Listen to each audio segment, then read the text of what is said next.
Hi dear students, welcome to Abhiyan Physics online class. ನಮ್ಮ channel ಅನ್ನು ದಯವಿಟ್ಟು subscribe ಮಾಡಿ, ಶೇರ್ ಮಾಡಿ, ಲೈಕ್ ಮಾಡಿ, ಕಾಮೆಂಟ್ ಮಾಡಿ. ಇವತ್ತಿನ ವಿಡಿಯೋದಲ್ಲಿ ನಾವು ಕ್ವಶನ್ ನಂಬರ್ 71 ಇಂದ ಕ್ವಶನ್ ನಂಬರ್ 90 ತನಕ ಸಾಲ್ವ್ ಮಾಡುವ MTG ಬುಕ್ಸ್ ಇಂದ. Consider a region inside which there are various types of charges, but total charge is 0 ಅಂತ ಕೊಟ್ಟಿದ್ದಾರೆ. ಒಂದು ರೀಜನ್ ಇದೆ, ಆ ರೀಜನ್ ಒಳಗಡೆ ತುಂಬಾ ಚಾರ್ಜಸ್ ಇದೆ, ಆದರೆ ಟೋಟಲ್ ಚಾರ್ಜ್ 0 ಇದೆ ಅಂತೆ. ಅದು ಹೇಗಿರಬಹುದು? ರೀಜನ್ ತಗೊಳ್ಳೋಣ. ಟೋಟಲ್ ಚಾರ್ಜ್ 0 ಅಂತೆ ಅಂದ್ರೆ ಈ ತರ ಇರ್ಬೋದು. +3 -3 +6 +8 -8. ಎಕ್ಸಾಂಪಲ್ ಅಷ್ಟೇ. -2 +2. So what is the net charge? Definitely it will be 0. So ಇದು ಕ್ವಶನ್. ಅವ್ರೇನ್ ಕೇಳ್ತಾರೆ, at a point outside this region, ಈ ರೀಜನ್ ಇಂದ ಹೊರಗಡೆ ಯಾವ್ದಾರು ಒಂದು ಪಾಯಿಂಟ್ ತಗೊಳ್ಳಿ, ಲೆಟ್ ಇಟ್ ಬಿ P. ಇಲ್ಲಿ ಏನಾಗಿರಬಹುದು ಅಂತ ಕ್ವಶನ್ ಕೇಳ್ತಾರೆ. ಏನಿರಬಹುದು? ಫಸ್ಟ್ ಆಪ್ಷನ್ ಏನ್ ಹೇಳುತ್ತೆ, the electric field necessarily be 0 ಅಂತ ಹೇಳ್ತಾರೆ. ಅಂದ್ರೆ ಇಲ್ಲಿ ಹೊರಗಡೆ ಎಲೆಕ್ಟ್ರಿಕ್ ಫೀಲ್ಡ್ 0 ಇರಬಹುದು. 0 ಇರ್ಬೋದಲ್ಲ, 0 ಅಂತ ಹೇಳ್ತಾರೆ. ಇದು ಕರೆಕ್ಟಾ ಅಂತ ಚೆಕ್ ಮಾಡ್ಬೇಕು. ನೋಡ್ರಿ, ಇಲ್ಲೇನಾಗುತ್ತೆ, ಯಾವ ತರ ತಗೊಳ್ಬೇಕಂದ್ರೆ, ನೋಡ್ರಿ ಇಲ್ಲಿ ನೆಟ್ ಚಾರ್ಜ್ 0 ಇದ್ದಾಗ somehow ಇಲ್ಲಿ +3 +6 +8 +2 ಎಷ್ಟಾಗುತ್ತೆ? ಟೋಟಲ್ ಪಾಸಿಟಿವ್ ಚಾರ್ಜಸ್ 10 +16 +3 ಎಷ್ಟಾಯ್ತು? +19 ಆಗ್ಬೋದಾ? ಹಾಗಾದ್ರೆ ಈ ಕಡೆ ಏನಾಗ್ಬೋದು? -19 ಆಗ್ಬೋದಾ ರೀಜನ್? ಹಾಗಾದ್ರೆ ಇಲ್ಲಿ ಯಾವುದೋ ಒಂದು ಪಾಯಿಂಟ್ ತಗೊಂಡಾಗ ಈ ಪಾಯಿಂಟ್ ಇದು ಆಗಿರ್ಬೋದು. ಹಾಗಾದ್ರೆ ಇದೇನಾಯ್ತು? +q -q equal and opposite charges separated by small distance. ಅಂದ್ರೆ ಇದ್ರ ಅರ್ಥ ಏನಂದ್ರೆ, somehow we can take this as dipole form ಆಗ್ಬೋದಾ? ಹಾಗಾದ್ರೆ ಇಲ್ಲೆಲ್ಲೋ ಒಂದು ಪಾಯಿಂಟ್ ತಗೊಂಡಾಗ ಇದ್ರ ಎಲೆಕ್ಟ್ರಿಕ್ ಫೀಲ್ಡ್ ಆಕ್ಸಿಯಲ್ ಲೈನ್ ಮೇಲೆ 0 ಬರುತ್ತಾ? ಇಲ್ಲ, 0 ಬರಲ್ಲ, which is not equal to 0. ಹಾಗಾದ್ರೆ ನೆಸೆಸರಿಲಿ 0 ಅನ್ನೋ ಪಾಯಿಂಟ್ ರಾಂಗ್. ನೆಸೆಸರಿಲಿ 0 ಇರ್ಬೇಕು ಅಂತ ಏನಿಲ್ಲ. ಅಂದ್ರೆ ಇದನ್ನ ಈ ತರ ಬೇಕಾದ್ರೂ ತಗೋಬಹುದು. ಇದೊಂದು ಡೈಪೋಲ್ ಫಾರ್ಮ್ ಆಗ್ಬೋದು. ಈ ಡೈಪೋಲ್ ಇಂದ ಇಲ್ಲೆಲ್ಲೋ ಒಂದು ಪಾಯಿಂಟ್ ಅಲ್ಲಿ, ಆಕ್ಸಿಯಲ್ ಪಾಯಿಂಟ್ ಅಲ್ಲಿ 0 ಆಗದೇನೂ ಇರ್ಬೋದು, ಅಥವಾ 0ನೂ ಆಗ್ಬೋದು. ಸೊ ನೆಸೆಸರಿಲಿ 0 ಅನ್ನೋದು ರಾಂಗ್. ನೆಕ್ಸ್ಟ್ ಬಿ ಆಪ್ಷನ್ ಹೇಳುತ್ತೆ, the electric field is due to the dipole moment of the charge distribution only ಅಂತ ಕೇಳ್ತಾರೆ. ನೋ, ಇದು ಕೂಡ ರಾಂಗ್ ಆಪ್ಷನ್. ಇದು ಡೈಪೋಲ್ ಮೊಮೆಂಟ್ ಇಂದಾನೆ ಎಲೆಕ್ಟ್ರಿಕ್ ಫೀಲ್ಡ್ ಇದೆ ಅನ್ನೋದು wrong. Next, the dominant electric field is inversely proportional to cube of the distance at very large distance. ಅವ್ರೇನ್ ಹೇಳ್ಕೊಟ್ಟಿದ್ದಾರೆ ಅಂದ್ರೆ, ಇದನ್ನ ನಾವು ಡೈಪೋಲ್ ಅಂತ ತಗೊಂಡಾಗ ತುಂಬಾ ದೂರದಲ್ಲಿ ತಗೊಂಡ್ರೆ ಎಲೆಕ್ಟ್ರಿಕ್ ಫೀಲ್ಡ್ ಎಷ್ಟು ಬರುತ್ತೆ? ಈಸ್ ಈಕ್ವಲ್ ಟು 1/4πε0 2p/r³ ಬರುತ್ತೆ. ಅಥವಾ ಈಕ್ವಟೋರಿಯಲ್ ಲೈನ್ ತಗೊಂಡ್ರೆ ಆಕ್ಸಿಯಲ್ ಲೈನ್ ಅಂತ ಕೊಟ್ಟಿದ್ದಾರೆ, ಅಲ್ಲಿ ಡಾಮಿನೆಂಟ್ ಎಲೆಕ್ಟ್ರಿಕ್ ಫೀಲ್ಡ್ ಅಂತ ಕೊಟ್ಟಿದ್ದಾರೆ. ಓಕೆ, ಸೊ ಯಾವ್ದಾದ್ರು ತಗೊಳ್ಳಿ. So electric field dipole is inversely proportional to r³ ಇರುತ್ತೆ. ಇದನ್ನ ಡೈಪೋಲ್ ಅಂತ ತಗೊಂಡಾಗ ಸೊ ಇದು correct, inversely proportional to r³ ಇರುತ್ತೆ. Next last one, work done in moving a charged particle in a closed path away from the region will not be 0 ಅಂತ ಕೊಟ್ಟಿದ್ದಾರೆ. Work done ಒಂದ್ round ಬಂದ್ರೆ for always closed path work done is always 0. So ಹಾಗಾದ್ರೆ ಈ option ತಪ್ಪಿದೆ. Actual 0 ಇರುತ್ತೆ close path. So ಹಾಗಾದ್ರೆ correct option ನಮ್ಗೆ correct. So question number 72, 2 point charges 1 microcoulomb and -1 microcoulomb. ಇದನ್ನ ನೋಡಿದ ತಕ್ಷಣ ಗೊತ್ತಾಗುತ್ತೆ, +1 microcoulomb and -1 microcoulomb. ಡೆಫಿನೆಟ್ಲಿ ಇದು ಡೈಪೋಲ್ ಆಗ್ಬೋದು, I don't know. Separated by distance of 100 angstrom. ಹಾಗಾದ್ರೆ ಅವೆರಡರ ಮಧ್ಯೆ ಡಿಸ್ಟೆನ್ಸ್ ಎಷ್ಟಿದೆ? ಸೊ 2a ಅಂತಾನೆ ತಗೊಳ್ವಾ. ಎಷ್ಟಿರುತ್ತೆ? 100 ಆಂಗ್ಸ್ಟ್ರಾಮ್. ಹಾಗಾದ್ರೆ 2 equal and opposite charges separated by very small distance forms a dipole. ಹಾಗಾದ್ರೆ ಇದು ಡೈಪೋಲ್ ಮೇಲೆ ಕ್ವಶನ್ ಅಂತ ನಮಗೆ ಗೊತ್ತಾಗುತ್ತೆ.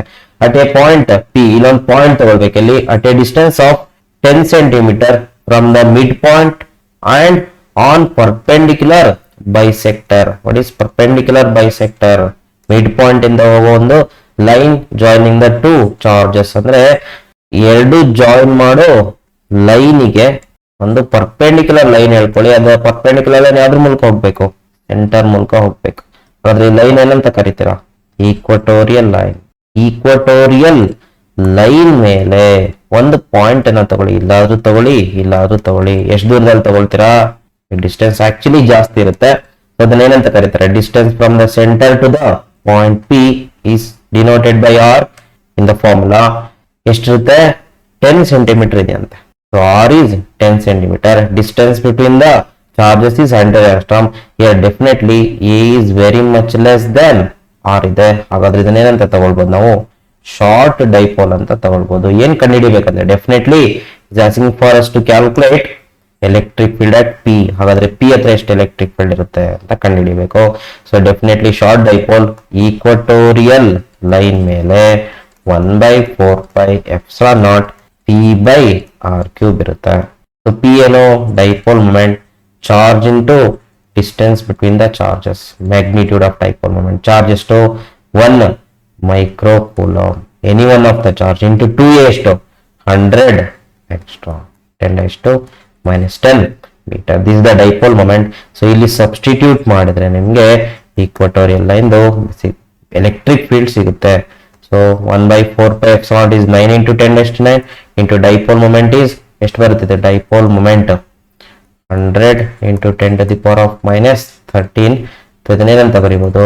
10⁻⁻11 ಕೂಲಮ್ ಮೀಟರ್ ಅಂತ ಬರೀಬಹುದು. ಸೊ 10⁻⁻11 ಡಿವೈಡೆಡ್ ಬೈ ಡಿಸ್ಟೆನ್ಸ್ ಎಷ್ಟಿದೆ? 10 centimetre. 10 centimetre is 0.1 metre cube. So ನೀವು ಕ್ಯಾಲ್ಕುಲೇಟ್ ಮಾಡಿದ್ರೆ ನಿಮಗೆ ಅರೌಂಡ್ 0.09 ನ್ಯೂಟನ್ ಪರ್ ಕೂಲಮ್ ಬರುತ್ತೆ. So 0.09 is the answer. Next question number 73. an electric dipole ಅಂತ ಅವನೇ ಕೊಟ್ಬಿಡನೆ, placed at an angle of 30 degree with the electric field intensity 2.5 × 10⁻⁵ newton per coulomb. ಹಾಗಾದ್ರೆ ಇದೊಂದು electric dipole ಇದೆ. Dipole ಬರ್ಕೊಳ್ವಾ? Dipole minus Q, charge ಗೊತ್ತಿಲ್ಲ, plus Q. Dipole moment direction ಯಾವ ಕಡೆ ಇದೆ? ನೆಗೆಟಿವ್ ಟು ಪಾಸಿಟಿವ್, ಈ ಡೈರೆಕ್ಷನ್ ಇದೆ dipole moment direction. Electric field ಯಾವ ಕಡೆ ಇದೆ ಅಂತ? Electric field makes an angle of 30 degree with dipole. ಅಂದ್ರೆ ಡೈಪೋಲ್ ಎಲೆಕ್ಟ್ರಿಕ್ ಡೈಪೋಲಿನ ಮೊಮೆಂಟ್ ಡೈರೆಕ್ಷನ್ ಅಂದ್ರೆ ವಿತ್ ಪಿ ಅಂತ. ಡೈಪೋಲ್ ಮೊಮೆಂಟ್ ಪಿಗೂ ಎಲೆಕ್ಟ್ರಿಕ್ ಫೀಲ್ಡ್ ಮಧ್ಯೆ ಆಂಗಲ್ ಎಷ್ಟಿದೆ? 30 ಡಿಗ್ರಿ ಇದೆ. ಎಲೆಕ್ಟ್ರಿಕ್ ಫೀಲ್ಡ್ ಬರ್ಕೊಳ್ಳಿ, ಈ ಕಡೆ ಇರಬಹುದು. This the direction of electric field. ಇವೆರಡರ ಮಧ್ಯೆ ಆಂಗಲ್ ಎಲೆಕ್ಟ್ರಿಕ್ ಫೀಲ್ಡ್ ಈ ಕಡೆ ಇದೆ, ಎಷ್ಟಿದೆ? 30 ಡಿಗ್ರಿ ಇದೆ. ಸೊ ಇಟ್ ಎಕ್ಸ್ಪೀರಿಯನ್ಸ್ ಟಾರ್ಕ್ ಅಂತ ಕೇಳಿದಾನೆ. ಸೊ ಹಾಗಾದ್ರೆ ಟಾರ್ಕ್ ಮೇಲೆ ಇದೆ ಕ್ವಶನ್. ಇದು ಟಾರ್ಕ್ ಆಫ್ 4 ನ್ಯೂಟನ್ ಮೀಟರ್ ಅಂತೆ. ಹಾಗಾದ್ರೆ ದಿಸ್ ಎಕ್ಸ್ಪೀರಿಯನ್ಸ್ ಟಾರ್ಕ್ ಡೆಫಿನೆಟ್ಲಿ ಇರುತ್ತೆ. ಎಷ್ಟಿರುತ್ತೆ? 4 ನ್ಯೂಟನ್ ಮೀಟರ್ ಇದೆ. ಟಾರ್ಕ್ ಎಕ್ಸ್ಪೀರಿಯನ್ಸ್ ಮಾಡುತ್ತಂತೆ. ಹಾಗಾದ್ರೆ charge on dipole, if the dipole length is 2 centimetre. Dipole length ಏನಂತ ತಗೊಳ್ಬೇಕು? 2a ಅಂತ ತಗೊಳ್ಬೇಕು. 2 ಸೆಂಟಿಮೀಟರ್ ಇದೆ. ಡೈಪೋಲ್ ನ ಚಾರ್ಜ್ ಎಷ್ಟು ಅಂದ್ರೆ ಕ್ಯೂ ನ ಕಂಡುಹಿಡಿಬೇಕು. ಕ್ಯೂ ಎಷ್ಟು ಅಂತ ಕಂಡುಹಿಡಿಬೇಕು. ನಾವಿಲ್ಲಿ ಏನ್ ಮಾಡ್ಬೇಕಾಗುತ್ತೆ? ಟಾರ್ಕ್ ಕೊಟ್ಟಿದ್ರೆ ಟಾರ್ಕಿನ ಫಾರ್ಮುಲಾ ಯೂಸ್ ಮಾಡೋಣ. What is the torque formula? Torque vector ಫಾರ್ಮಲ್ಲಿ P × E ನೇ ಬರೀಬೇಕು. So magnitude of torque is EP sin θ. So torque is equal to E ಕೊಟ್ಟಿದ್ದಾರೆ, ಈ ಹಾಗೆ ಬರ್ಕೊಳ್ಳಿ. P ಏನಂತ ಬರೀಬಹುದು? P can be written as dipole moment charge into distance between the charges into sin theta. What is theta here? Theta, very important. Theta is the angle between direction of E and direction P. Direction of E ಈ ಕಡೆ ಇದೆ, direction of P ಈ ಕಡೆ ಇದೆ. ಅವೆರಡರ ಮಧ್ಯೆ angle 30 degree. Definitely 30 degree is the angle between direction of E and direction of dipole moment. 30 degree ಅಂತ ಅವರೇ ಕೊಟ್ಟಿದ್ದಾರೆ. ಸೊ ಸಬ್ಸ್ಟಿಟ್ಯೂಟ್ ಮಾಡಿ ಎಲ್ಲಾ ವ್ಯಾಲ್ಯೂಸ್. ಟಾರ್ಕ್ ಏನಿದೆ? 4 ಇದೆ. ಎಲೆಕ್ಟ್ರಿಕ್ ಫೀಲ್ಡ್ ಏನಿದೆ? 2 × 10⁵. Charge value we need to find. Distance between the charges, total distance ಎಷ್ಟು ಕೊಟ್ಟಿದ್ದಾರೆ? Dipole length is 2 centimetre. 2 centimetre into sine 30 degree.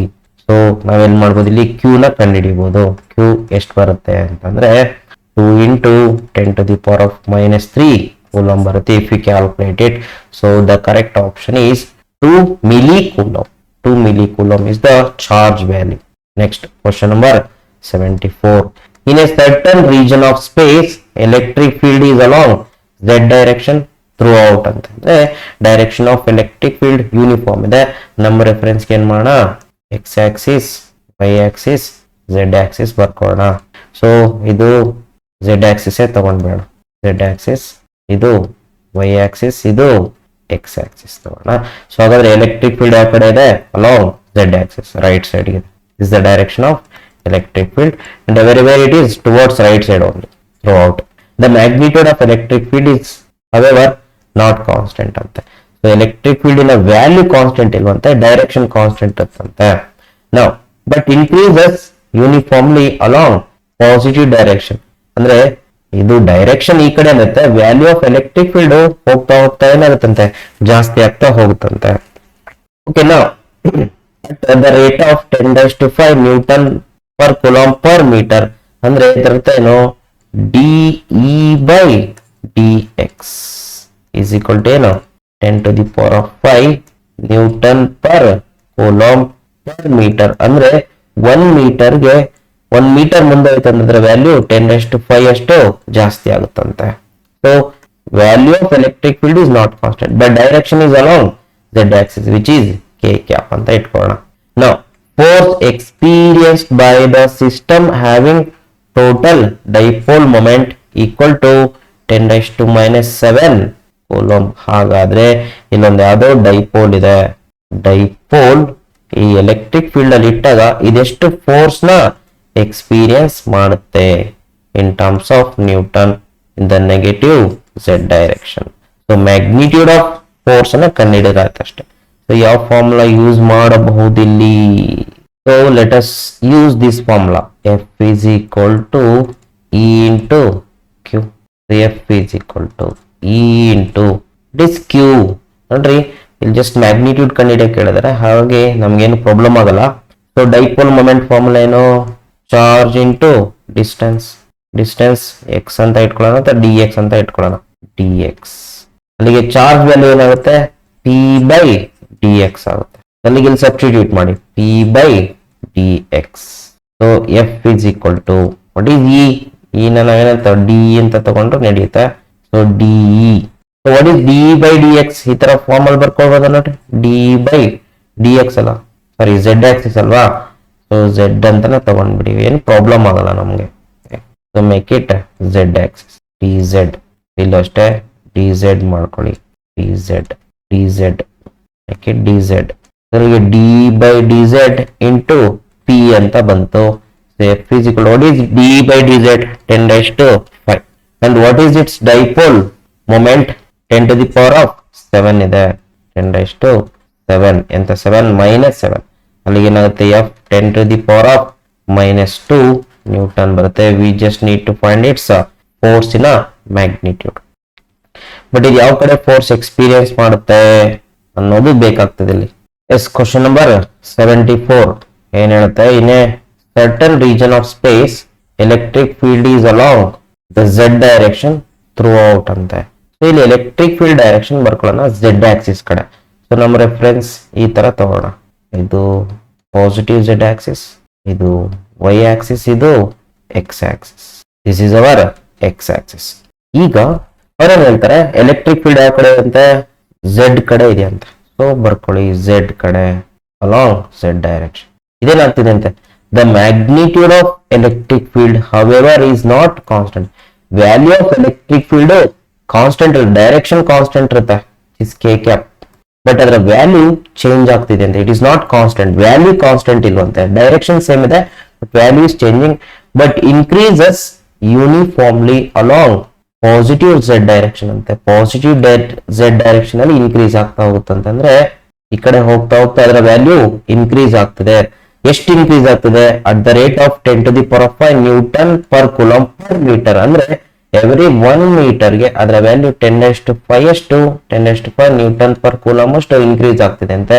ಇದನ್ನ ಹೇಗೆ ಬರೀಬಹುದು ಅಂದ್ರೆ, D E by D Z along z axis ಎಷ್ಟಿದೆ ಅಂತೆ 10 to the power of 5 Newton per coulomb per meter, Newton per coulomb per every 1 meter ಇಷ್ಟು increase ಆಗ್ತಿದೆ ಅಂತ. So value is increasing but it is always along positive z direction, along k cap ತಾನೆ, right? Next, okay, so the force experienced by the system having total dipole moment equal to 10⁻⁷ ಅಂದ್ರೆ ಇಲ್ಲಿ ಏನಾಗಿದೆ, ಒಂದು dipole ಇದೆ, ಅದಕ್ಕೋಸ್ಕರನೇ dipole moment ಅಂತ ಹೇಳ್ತಾರೆ ನೋಡಿ. ಡೈಪೋಲ್ ಮೊಮೆಂಟ್ ಯಾವ ಕಡೆ ಇದೆ, in the negative z direction ಕಡೆ ಇದೆ ಅಂತೆ. ಅಂದ್ರೆ ಈ ಎಲೆಕ್ಟ್ರಿಕ್ ಫೀಲ್ಡ್ ಅಲ್ಲಿ ಒಂದು ಡೈಪೋಲ್ ನ ಪ್ಲೇಸ್ ಮಾಡಿ, ಅದರ ಡೈಪೋಲ್ ಮೊಮೆಂಟ್ ಯಾವ ಕಡೆ ಇರಬೇಕು, ನೆಗೆಟಿವ್ z ಅಂದ್ರೆ ಯಾವ ಕಡೆ ಬರುತ್ತೆ, ಈ ಕಡೆ ಬರುತ್ತೆ. This is negative z direction. ಈ ಕಡೆ ಏನಿರುತ್ತೆ, p ಇರುತ್ತೆ, ಈ ಕಡೆ ಏನಿರುತ್ತೆ ಡಿ ಬೈ ಡಿ ಎಕ್ಸ್ ಇರುತ್ತೆ, ಡಿ ಝೆಡ್ ಅಂತ ತಗೊಳ್ಳಿ. ಸೊ ಹಾಗಾದ್ರೆ ಇಲ್ಲೊಂದು ಡೈಪೋಲ್ ನ ಪ್ಲೇಸ್ ಮಾಡೋಣ, ಇದನ್ನ ಆರಿಜಿನ್ ಅಂತ ಇಟ್ಕೊಂಡ್ರೆ, ಸೊ ಇಲ್ಲಿ ಪ್ಲಸ್ ಕ್ಯೂ ಇರಬೇಕು, ಇಲ್ಲಿ ಮೈನಸ್ ಕ್ಯೂ ಇರಬೇಕು. ಸೊ ಡೈಪೋಲ್ ಮೊಮೆಂಟ್ ಯಾವ ಕಡೆ ಇದೆ, ಈ ಕಡೆ ಬರುತ್ತೆ ನೋಡ್ರಿ. This is the dipole moment in direction. ಇವಾಗ ಇದೆಷ್ಟು ಫೋರ್ಸ್ ನ ಎಕ್ಸ್ಪೀರಿಯನ್ಸ್ ಮಾಡುತ್ತೆ, ಯಾವುದು, ಈ dipole when placed in this electric field, change in magnitude electric field. So ಅದನ್ನ ನ್ಯೂಟನ್ ಅಲ್ಲಿ ಕಂಡುಹಿಡಿಯಬೇಕು. ಏನ್ ಮಾಡ್ತೀರಾ, ಇದರ ವ್ಯಾಲ್ಯೂ ಎಷ್ಟಿದೆ, 10 to the power of -7. Negative ಕಡೆಯಿಂದ 10⁻⁻7 ಇದೆ, ಇದು 10⁵ ಇದೆ. ಸೊ ಫೋರ್ಸ್ ಕಂಡುಹಿಡಿಯಬೇಕು. ಫೋರ್ಸ್ ಫಾರ್ಮುಲಾ ಏನು, let us take the basic formula for force. ಏನಿದೆ, F is equal to E into Q. So F is equal to E ಹಾಗೆ ಇರಲಿ, E ಏನಂತ ಬರೀಬಹುದು, E ಹಾಗೆ ಇರಲಿ. ಸೊ ಚೇಂಜಿಂಗ್ ಎಲೆಕ್ಟ್ರಿಕ್ ಫೀಲ್ಡ್ ಏನಂತ ಬರೀತೀರಾ, you can write DE. ನಾವು Q ಏನಂತ ಬರೀಬಹುದು, dipole moment formula ಏನು, dipole moment formula Q into 2L ಅಥವಾ Q into distance can return as dz. So ಅಲ್ಲಿಗೆ Q ಏನಾಗುತ್ತೆ, P by dz ಆಗುತ್ತೆ. ಸೊ ಸಬ್ಸ್ಟಿಟ್ಯೂಟ್ ಮಾಡಿ, instead of Q I can write P by dz. So F is equal to, ಇದನ್ನ rewrite ಮಾಡಿದ್ರೆ ಏನಾಗುತ್ತೆ, ಇದು D by dz ಆಗುತ್ತೆ into P ಆಗುತ್ತೆ. What is DE by dz, 10⁵, ಅದು ಪಾಸಿಟಿವ್ ಡೈರೆಕ್ಷನ್ ಇರುತ್ತೆ. P ಏನು, -10⁻⁻7, ಅದು ನೆಗೆಟಿವ್ ಡೈರೆಕ್ಷನ್ ಇರುತ್ತೆ. It comes out to be -10 to the power of -2 newton. So this is the correct answer. So A is the correct option, -10⁻⁻2 newton ಅಲ್ಲಿ ಬರುತ್ತೆ. Next question number 75. In the question number 74, torque experienced by the system ಅಂತ ಕೊಟ್ಟಿದ್ದಾರೆ. What is the formula for torque? Torque is equal to EP sin theta. Definitely E ಎಷ್ಟಿದೆ, P ಎಷ್ಟಿದೆ, no problem. ಅವೆರಡರ ಮಧ್ಯೆ angle ನೋಡ್ಕೊಳ್ಳಿ, ಎಷ್ಟಿದೆ ಅವೆರಡರ ಮಧ್ಯೆ angle ಈ problem ಅಲ್ಲಿ. ಸೊ P ಲೆಫ್ಟ್ ಗಿದೆ, D by dz right side ಇದೆ, ಅವೆರಡರ ಮಧ್ಯೆ ಆಂಗಲ್ 180 ಡಿಗ್ರಿ ಇದೆ. So 180 degree sin 180 degree. So sin 180 degree ಏನಾಗುತ್ತೆ, 0. So torque experience will be 0. Next, match the following and find the correct option ಅಂತ ಹೇಳುತ್ತೆ. Match the following. Linear charge density is charge divided by its length. Linear length wise ಬರುತ್ತೆ. ಹಾಗಾದ್ರೆ ಯಾವುದು option, charge by length. ಹೇಗೆ ಯಾವುದು, Q ಬರುತ್ತೆ. ಹೇಗೆ Q ಇರೋದು ಇದು ಒಂದೇ, ಇದೇ ಆಪ್ಷನ್ ಇರ್ಬೋದು. Surface charge density charge by area. ಹಾಗಾದ್ರೆ ಬಿ ಗೆ ಆರ್ ಆಪ್ಷನ್ ಸರಿ ಇದೆ. ಹೇಗೆ ಕ್ಯೂ, ಬಿ ಗೆ R. Next volume charge density is charge by volume. So C ಗೆ P option. So it's a very simple question. Direct definition use ಮಾಡಿ answer ಹೇಳ್ಬೋದು. Next question number 77. A uniformly charged conducting sphere of 4.4 meter diameter has surface charge density 60 microcoulomb per meter square. Then the charge in term of the order of 10⁻⁻³ coulomb on the sphere ಕಂಡುಹಿಡಿಯಬೇಕು. ಇಲ್ಲೇನ್ ಕೊಟ್ಟಿದ್ದಾರೆ, ಒಂದು spear ಕೊಟ್ಟಿದ್ದಾರೆ, spear ಮೇಲೆ charge ಅನ್ನ ಹಾಕಿದ್ದಾರೆ. Charge uniform distribution ಆಗಿದೆ. So diameter ಎಷ್ಟಿದೆ, 4.4 ಇದೆ. ರೇಡಿಯಸ್ ಬೇಕು ನನಗೆ 2.2 ಮೀಟರ್ ರೇಡಿಯಸ್ ಆಗುತ್ತೆ. ಚಾರ್ಜ್ ಡೆನ್ಸಿಟಿ, ಎಂತ ಚಾರ್ಜ್ ಡೆನ್ಸಿಟಿ ತಗೊಳ್ಬೇಕು, ಸರ್ಫೇಸ್ ಚಾರ್ಜ್ ಡೆನ್ಸಿಟಿ ಸಿಗ್ಮಾ ಏನಾಗುತ್ತೆ, ಚಾರ್ಜ್ ಬೈ ಏರಿಯಾ ಎಷ್ಟಿದೆ, 60 micro micro coulomb per metre square. ಹಾಗಾದ್ರೆ ಚಾರ್ಜ್ ವ್ಯಾಲ್ಯೂ ಕಂಡುಹಿಡಿ. ಸೊ ಚಾರ್ಜ್ ವ್ಯಾಲ್ಯೂ ಹೆಂಗ್ ಕಂಡುಹಿಡಿದ್ರ using sigma. Sigma is Q by A. Q ಏನಾಗುತ್ತೆ sigma into A. So Q is equal to sigma into area of sphere ಏನು 4 pi r square. So 4 pi r square. So Q is equal to, what is sigma here? Sigma charge density 60 micro into 4 pi into r 2.2 meter square. So calculate ಮಾಡಿದ್ರೆ it comes out to be 3.7 into 10 to the power of minus 3 coulomb ಬರುತ್ತೆ. So this is the 3.7 micro coulomb. RT 3.7 into 10 raised to minus 3 coulomb. Next 78. Question number 78. A metallic spherical shell inner radius r1 and outer radius r2 which is given here. Shell ಇದೆ. So metallic shell, outer radius r2, inner radius r1 ಇದೆ. A charge is placed at the center of the spherical cavity.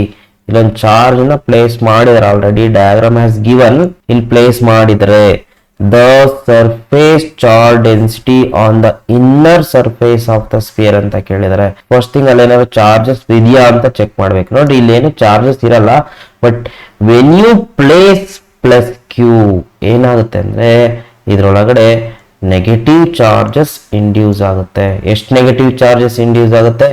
ಇಲ್ಲಿ ಎಷ್ಟು charge ನ place ಮಾಡಿರ್ತಾರೋ ಅಷ್ಟೇ negative charges induce ಆಗುತ್ತೆ. ಯಾವಾಗ ಇಲ್ಲಿ negative charges induce ಆಗುತ್ತೋ ಬಿಕಾಸ್ ಆಫ್ ಅಟ್ರಾಕ್ಷನ್, ಅಷ್ಟೇ ಪಾಸಿಟಿವ್ ಚಾರ್ಜಸ್ ರಿಪೆಲ್ ಆಗಿ ಈ ಕಡೆ ಹೋಗಿ ಕುತ್ಕೊಳ್ಳುತ್ತೆ ಔಟರ್ ಸರ್ಫೇಸ್ ಮೇಲೆ. ಬಟ್ ನೆಟ್ ಚಾರ್ಜ್ ಆಬ್ವಿಯಸ್ಲಿ ಝೀರೋನೇ ಬರುತ್ತೆ plus Q.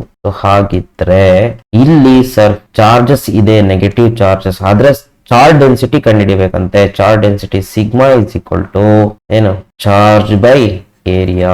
So sigma is equal to ಎಂತ ಚಾರ್ಜ್ ಇದೆ ಮೈನಸ್ ನೆಗೆಟಿವ್ ಚಾರ್ಜ್ ಇದೆ ಬೈ ಏರಿಯಾ ಏನಾಗುತ್ತೆ 4 pi r1 ಸ್ಕ್ವೇರ್ ತಗೊಳ್ಬೇಕು. ಅಂದ್ರೆ ಇನ್ನರ್ ರೇಡಿಯಸ್ r1 ಇದೆ radius, charge negative. So this is the correct. ಇಲ್ಲಿ ಚಾರ್ಜಸ್ ಇಂಡ್ಯೂಸ್ ಆಗುತ್ತೆ ಅನ್ನೋ ಕಾನ್ಸೆಪ್ಟ್ ನ ಯೂಸ್ ಮಾಡಿ induction of charges. Next question number 79. In the question number 78 the surface charge density of outer surface ಅಂತೆ. So again go back to the same diagram. Outer surface ಮೇಲೆ positive charges induce ಆಗುತ್ತೆ. Outer surface ನ radius r2. ಹಾಗಾದ್ರೆ charge density again the same formula, charge by area. So sigma is equal to positive charge induce ಆಗುತ್ತೆ outer surface ಮೇಲೆ, outer surface ನ area 4 pi r2 square ತಗೊಳ್ಬೇಕು. So this is the correct one. Next question number 80. A positive charge Q is uniformly distributed along the circular ring ante. Ring is, this is a ring, not a sphere. This is a ring. Okay, so charges distribute agide, uniform ಆಗಿ distribute agide. Q amount of charges, ಅದರ radius ಏನಿದೆ r ಇದೆ. A small test charge Q is placed at the center of the ring which is given. Small test charge na Q ಅನ್ನೋ test charge ನ ಸೆಂಟ್ರಲ್ಲಿ place ಮಾಡ್ತಾರೆ, ರಿಂಗಿನ ಸೆಂಟ್ರಲ್ಲಿ as shown in figure. Okay, no problem. Then ಅಂತ ಕೇಳ್ತಾರೆ, then which one is true ಅಂತ. If Q is greater than 0, what is the meaning of Q is greater than 0 ಅಂದ್ರೆ ಈ ಕ್ಯೂ ಇದೆಯಲ್ಲ ಇದೇನಾದ್ರೂ ಪಾಸಿಟಿವ್ ಚಾರ್ಜ್ ಇದ್ರೆ, ಕ್ಯೂ ಗ್ರೇಟರ್ ದನ್ 0 ಅರ್ಥ ಇದು ಪಾಸಿಟಿವ್ ಚಾರ್ಜ್ ಅಂತ. ಇದೇನಾದ್ರೂ ಪ್ಲಸ್ ಇದ್ರೆ, ಪ್ಲಸ್ ಕ್ಯೂ ಆಗಿದ್ರೆ, if it is plus Q and displaced ಏನ್ ಮಾಡ್ತಾರೆ ಮೂವ್ ಮಾಡ್ತಾರೆ ಇದನ್ನ away from the center in the plane of the ring ಅಂತೆ. this is the plane of the ring. ಇದನ್ನ ಏನ್ ಮಾಡ್ತಾರೆ ಡಿಸ್ಪ್ಲೇಸ್ ಮಾಡ್ತಾರೆ ಯಾವ ಕಡೆ in the plane of the ring away from the center ಅಂತ. ಅಂದ್ರೆ ಈ ಕ್ಯೂ ಚಾರ್ಜ್ ನ ದೂರಕ್ಕೆ ತಗೊಂಡೋಗಿ, ಎಕಡೆ ತಗೊಂಡೋಗೋಣ ದೂರ, ಎಕಡೆ ಬೇಕಾದ್ರೂ ತಗೊಂಡೋಗ್ಬೋದು, ಅಂದ್ರೆ ಸೇಮ್ ಪ್ಲೇನ್ ಈ ಕಡೆ ತಗೊಂಡೋಗೋಣ. ಕ್ಯೂ ಇಲ್ಲಿತ್ತು, ಇಲ್ಲಿ ಇಷ್ಟು ಡಿಸ್ಪ್ಲೇಸ್ ಮಾಡಿದೆ in the plane of the ring. ಏನಾಗುತ್ತೆ it will be pushed back towards the center. yes, ಏನಾಗುತ್ತೆ ಅಂದ್ರೆ ಚಾರ್ಜ್ ಸೆಂಟ್ರಲ್ ಇದ್ದಾಗ it is acted upon by equal force. ಏನಾಗುತ್ತೆ ಈ ಪಾಸಿಟಿವ್ ಚಾರ್ಜ್ ಇದನ್ನ ಈ ಕಡೆ ತಳ್ಳುತ್ತೆ, ಈ ಪಾಸಿಟಿವ್ ಚಾರ್ಜ್ ಇದನ್ನ ಈ ಕಡೆ ತಳ್ಳುತ್ತೆ, ಈ ಪಾಸಿಟಿವ್ ಚಾರ್ಜ್ ಇದನ್ನ ಈ ಕಡೆ ರಿಪಲ್ ಮಾಡುತ್ತೆ, ಇದು ಈ ಕಡೆನೇ ರಿಪಲ್ ಮಾಡುತ್ತೆ, ಇದು ಈ ಕಡೆ ರಿಪಲ್ ಮಾಡುತ್ತೆ. ಸೊ ಸೇಮ್ ಡಿಸ್ಟ್ರಿಬ್ಯೂಷನ್ ಇದ್ದಾಗ the force acting on the charge which is at the centre will be 0. Net force will be 0. ಅದು ಸ್ಟ್ಯಾಟಿಕ್ ಸಿಚುಯೇಷನ್, ಸ್ಟ್ಯಾಟಿಕ್ ಈಕ್ವಿಲಿಬ್ರಿಯಂ ಇರುತ್ತೆ. ಯಾವಾಗ ಇದನ್ನ ಈ ಕಡೆ ಮೂವ್ ಮಾಡ್ತೀನೋ ಏನಾಗುತ್ತೆ ಇದರ ಫೋರ್ಸ್, ಫಾರ್ ಎಕ್ಸಾಂಪಲ್ ಇದರ ಫೋರ್ಸ್ ಇದ್ರ ಮೇಲೆ ದೂರ ಹೋದಾಗ ಫೋರ್ಸ್ ಕಡಿಮೆ ಆಗುತ್ತೆ, ಇದರ ಫೋರ್ಸ್ ಹತ್ರ ಬರುತ್ತೆ, ಇದಕ್ಕೆ ಇಲ್ಲಿರೋ ಚಾರ್ಜಸ್ ಹತ್ರ ಬಂದಾಗ ಇದರ ಫೋರ್ಸ್ ಏನಾಗುತ್ತೆ, ಜಾಸ್ತಿ ಆಗುತ್ತೆ. ಯಾವಾಗ ಇದರ ಫೋರ್ಸ್ ಜಾಸ್ತಿ ಆಗುತ್ತೆ, force unbalanced force, so definitely ಈ ಚಾರ್ಜಸ್ ಇದು ಹತ್ರ ಬರುತ್ತಲ್ಲ, ಈ ಚಾರ್ಜಸ್ ನ ಫೋರ್ಸ್ ಜಾಸ್ತಿ ಆಗ್ಬಿಡುತ್ತೆ. ಅವಾಗ ಏನಾಗುತ್ತೆ, ಇವು ಜಾಸ್ತಿ ಫೋರ್ಸ್ ಅಲ್ಲದನ್ನ ಏನ್ ಮಾಡ್ತವೆ, ರಿಪೆಲ್ ಮಾಡ್ತವೆ. ಯಾಕಂದ್ರೆ ಇದು ಪಾಸಿಟಿವ್ ರಿಪೆಲ್ ಮಾಡುತ್ತೆ. ಈ ಫೋರ್ಸ್ ಕಡಿಮೆ ಆಗೋದ್ರಿಂದ ಫೋರ್ಸ್ ಆಫ್ ರಿಪಲ್ಷನ್ ಈ ಕಡೆ ಸ್ಟ್ರಾಂಗ್ ಇರುತ್ತೆ. ಅವಾಗ ಏನ್ ಮಾಡ್ತೇವೆ, ಇದನ್ನ ಮತ್ತೆ ಸೆಂಟರ್ ಕಡೆ ತಳ್ಳಿಬಿಡುತ್ತೆ. ಯಾವಾಗ ಸೆಂಟ್ರಿಗೆ ಬರುತ್ತೋ ಈಕ್ವಲ್ ಅಂಡ್ ಆಪೋಸಿಟ್ ಫೋರ್ಸ್ ಆಗುತ್ತೆ, ನೆಟ್ ಫೋರ್ಸ್ 0 ಆಗುತ್ತೆ. ಸೊ ನೀವು ಡಿಸ್ಪ್ಲೇಸ್ ಮಾಡಿದಾಗ ಅದ್ರ ಮೇಲೆ ಒಂದ್ ಕಡೆ ಫೋರ್ಸ್ ಜಾಸ್ತಿ ಆಗುತ್ತೆ, ಇನ್ನೊಂದ್ ಕಡೆ ಫೋರ್ಸ್ ಕಡಿಮೆ ಆಗುತ್ತೆ. ಸೊ ಅದನ್ನ ಏನ್ ಮಾಡ್ತೇವೆ, ಸೆಂಟರ್ ಕಡೆನೆ ತಳ್ತಾವೆ, ಸಿಮಿಟ್ರಿಕ್ ಇರೋದ್ರಿಂದ. ಹಾಗಾದ್ರೆ ಇದು ಆಪ್ಷನ್ ಕರೆಕ್ಟ್. ನೆಕ್ಸ್ಟ್ ಒನ್ ನೋಡುವ, ಯಾಕೆಂದ್ರೆ ಇಲ್ಲಿ ಆಲ್ ಆಫ್ ದೀಸ್ ಇದೆ, ಸೊ ಎಲ್ಲವೂ ಕರೆಕ್ಟ್ ಇದ್ರೆ ಈ ಆಪ್ಷನ್ ಕರೆಕ್ಟ್ ಇರುತ್ತೆ. ನಾವು second option, if Q is less than 0, Q less than 0 ಏನು, first one, second one. Q less than 0 meaning negative charge. Suppose ಅಲ್ಲಿ ಏನಾದ್ರು ನೆಗೆಟಿವ್ ಚಾರ್ಜ್ ಇದ್ರೆ and is displaced away from the centre, ಇದನ್ನು ಕೂಡ ಏನ್ ಮಾಡ್ಬೇಕು, ಸೆಂಟರ್ ಇಂದ ದೂರ ತಗೊಂಡೋಗ್ಬೇಕು. In the plane of the ring it will never return to the center and will continue moving till it hits the ring. Yes, ಏನಾಗುತ್ತೆ ನೋಡ್ರಿ, center of the ring ಇಲ್ಲೆಲ್ಲ ಏನಿದೆ, ಪಾಸಿಟಿವ್ ಚಾರ್ಜಸ್ ಡಿಸ್ಟ್ರಿಬ್ಯೂಟ್ ಆಗಿದೆ. So negative charge ಇಲ್ಲಿಗೆ ತಗೊಂಡೋದ್ರೆ ಏನಾಗುತ್ತೆ, ಈ positive charge ನ ಫೋರ್ಸ್ ಆಫ್ ಅಟ್ರಾಕ್ಷನ್ ಇದ್ರ ಮೇಲೆ ಕಡಿಮೆ ಆಗುತ್ತೆ. ಈ ಪಾಸಿಟಿವ್ ಚಾರ್ಜ್ ನ ಫೋರ್ಸ್ ಆಫ್ ಅಟ್ರಾಕ್ಷನ್ ಜಾಸ್ತಿ ಆಗುತ್ತೆ. ಅವಾಗ ಏನಾಗುತ್ತೆ, ಇದು ಈ ಕಡೆ ಹೋಗ್ಲಿಕ್ಕೆ ಸ್ಟಾರ್ಟ್ ಆಗುತ್ತೆ and finally it hits the ring. So central ಇದ್ದಾಗ it is acted upon by balance forces, net force will be 0. ಎಲ್ಲಾ ಕಡೆ ಸೇಮ್ ಫೋರ್ಸ್ ಆಫ್ ಅಟ್ರಾಕ್ಷನ್ ಇರುತ್ತೆ. ದೂರ ತಗೊಂಡೋದ್ರೆ ಇದರ ಫೋರ್ಸ್ ಆಫ್ ಅಟ್ರಾಕ್ಷನ್ ಕಡಿಮೆ ಆಗುತ್ತೆ, ಇದರ ಫೋರ್ಸ್ ಆಫ್ ಅಟ್ರಾಕ್ಷನ್, ಈ ಸೈಡ್ ಅಲ್ಲಿರೋ ಚಾರ್ಜಸ್ ಫೋರ್ಸ್ ಆಫ್ ಅಟ್ರಾಕ್ಷನ್ ಜಾಸ್ತಿ ಆಗುತ್ತೆ. ಅವಾಗ ಏನಾಗುತ್ತೆ, ಹೋಗಿ ಅದು ಆ ಕಡೆನೆ ಹೊರಟೋಗುತ್ತೆ. It hits the surface of the ring. ಇದು correct. Next, if Q is less than 0 ಅಂದ್ರೆ ನೆಗೆಟಿವ್ ಚಾರ್ಜ್ ತಗೊಳ್ಳಿ, it will perform simple harmonic motion for a small displacement along the axis ಅಂತ ಹೇಳ್ತಾರೆ. ಇದ್ರ ಅರ್ಥ ಏನಂದ್ರೆ, ರಿಂಗ್ ನ ಈ ತರ ಇದೆ ಅಂತ ಇಟ್ಕೊಂಡು ನೀವು, ಸೊ ಇದು Axis of the ring, positive charge. ಇವಾಗ ನೀವು ರಿಂಗ್ ಸರ್ಫೇಸ್ ಕಡೆ ಮೂವ್ ಮಾಡಬಾರ್ದು. ಯಾವ ಕಡೆ ಮೂವ್ ಮಾಡ್ಬೇಕಂದ್ರೆ ಅಲಾಂಗ್ ದ ಆಕ್ಸಿಸ್ ಮೂವ್ ಮಾಡ್ಬೇಕು. ಅಂದ್ರೆ ಈ ನೆಗೆಟಿವ್ ಚಾರ್ಜ್ ಇಲ್ಲಿತ್ತು, ಈ ಡೈರೆಕ್ಷನ್ ಅಲ್ಲಿ ಮೂವ್ ಮಾಡಿದಾಗ ಏನಾಗುತ್ತೆ, ನೆಗೆಟಿವ್ ಚಾರ್ಜ್ ನ ಇದರ ಫೋರ್ಸ್ ಆಫ್ ಅಟ್ರಾಕ್ಷನ್ ಇದ್ದೇ ಇರುತ್ತೆ, ಇದ್ರ ಮೇಲೆ ಏನ್ ಮಾಡ್ತಿದ್ರೆ ಮತ್ತೆ ವಾಪಸ್ ಹೇಳ್ಕೊಂಡ್ಬಿಡುತ್ತೆ ಸೆಂಟರ್. ಬಿಕಾಸ್ ಆಫ್ ಫೋರ್ಸ್ ಏನಾಗುತ್ತೆ, ಮತ್ತೆ ಇದು ಮುಂದೆ ಹೋಗುತ್ತೆ, ಡಿಸ್ಪ್ಲೇಸ್ ಆಗುತ್ತೆ, ಮತ್ತೆ ಮುಂದೆ ಹೋಗುತ್ತೆ, ಮತ್ತೆ because of force of attraction ವಾಪಸ್ ಬರುತ್ತೆ. So it's like oscillation of pendulum. ಒಂದ್ಸತಿ ಇದನ್ನ ತಗೊಂಡೋಗಿ ಈ ಕಡೆ ಎಕ್ಸ್ಟ್ರೀಮ್ ಪೊಸಿಷನ್ ಗೆ ಬಿಟ್ಬಿಟ್ಟು ಏನಾಗುತ್ತೆ, keeps oscillating and makes SHM. ಅದೇ ತರ ಇದು ಕೂಡ ಇಲ್ಲೇನಾಗುತ್ತೆ, ಬಿಕಾಸ್ ಆಫ್ ಗ್ರಾವಿಟಿ ಇದೇನಾಗುತ್ತೆ, ವಾಪಸ್ ಬರುತ್ತೆ. ಇಲ್ಲಿ because of force of attraction ಇದು ವಾಪಸ್ ಬಂದು ಮತ್ತೆ ಆ ಕಡೆ ಹೋಗುತ್ತೆ. ಸೊ ಇದ್ರಲ್ಲಿ ಕೈನೆಟಿಕ್ ಪೊಟೆನ್ಷಿಯಲ್ ಎನರ್ಜಿ ಇರೋದ್ರಿಂದ ಏನಾಗುತ್ತೆ, ಪೊಟೆನ್ಷಿಯಲ್ ಎನರ್ಜಿ ಹತ್ರ ಬಂದಂಗೆ ಕೈನೆಟಿಕ್ ಎನರ್ಜಿ ಕನ್ವರ್ಟ್ ಆಗುತ್ತೆ. Again kinetic energy is converted into potential energy. Like this it makes SHM. ಹಾಗಾದ್ರೆ ಈ ಎಲ್ಲಾ ಆಪ್ಷನ್ ಕರೆಕ್ಟ್ ಇರುತ್ತೆ. Next question number 81. A surface considered for Gauss law is called. ಈ Gauss law apply ಮಾಡಿಕ್ಕೆ ನಾವು surface ನ ತಗೊಳ್ತೀವಿ, imaginary surface, close surface ನ. ಆ ಕ್ಲೋಸ್ ಸರ್ಫೇಸ್ ಗೆ ಏನಂತ ಕರೀತಾರೆ, ಇಟ್ಸ್ ಕಾಲ್ಡ್ Gaussian ಸರ್ಫೇಸ್ ಅಂತ ಕರೀತಾರೆ. Basic definition.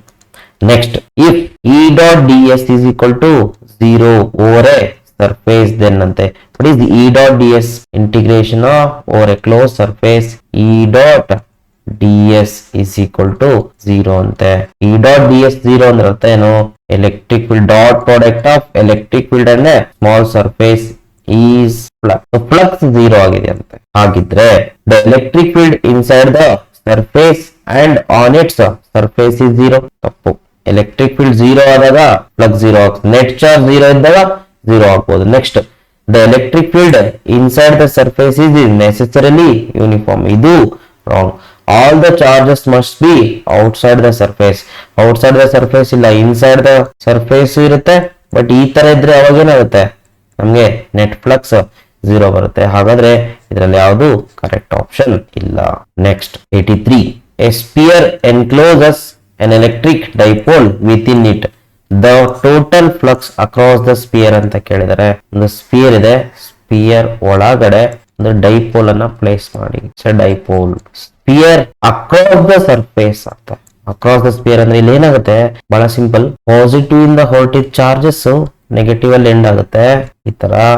ಹಾಗಾಗಿ ನೆಟ್ ಚಾರ್ಜ್ ಏನಾಗುತ್ತೆ, 0 ಆಗುತ್ತೆ. ಅವಾಗ ನೆಟ್ ಚಾರ್ಜ್ 0 ಆಗುತ್ತೋ, electric flux through the surface becomes 0. This is the option. Actually ಇಲ್ಲಿ ಯಾವುದು ಸರ್ಫೇಸ್ ಇಂದ ಆಚೆನೂ ಹೋಗಲ್ಲ, ಸರ್ಫೇಸ್ ಒಳಗಡೆನೂ ಬರಲ್ಲ. No outward flux, no inward flux. ಯಾಕೆಂದ್ರೆ ನೆಟ್ ಚಾರ್ಜ್ 0 ಇರೋದ್ರಿಂದ ಫ್ಲಕ್ಸ್ ಥ್ರೂ ದ ಸರ್ಫೇಸ್ 0 ಆಗುತ್ತೆ. ಇದ್ರ ಒಳಗಡೆ ಇರುತ್ತೆ ಫ್ಲಕ್ಸ್, ಆಚೆನೂ ಹೋಗಲ್ಲ, ಒಳಗಡೆನೂ ಬರಲ್ಲ.